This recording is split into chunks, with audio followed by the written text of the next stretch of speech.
Today we have the least popular guy in the shop right there. Want to know why?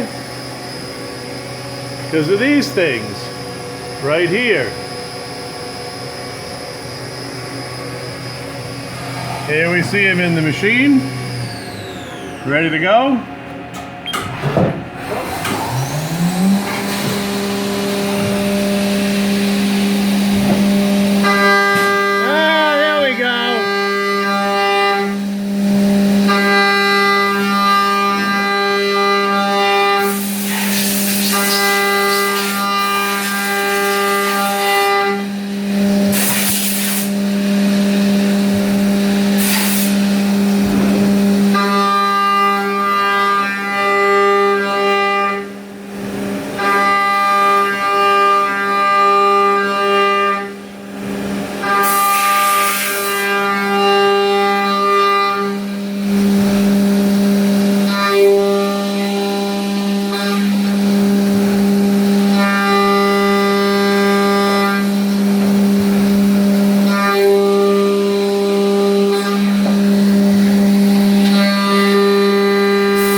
There's some linear guideways we make for some forensic test equipment to the linear bearings, and that's the outer housing. We also make the inner housing and all the bearing rods and everything for it.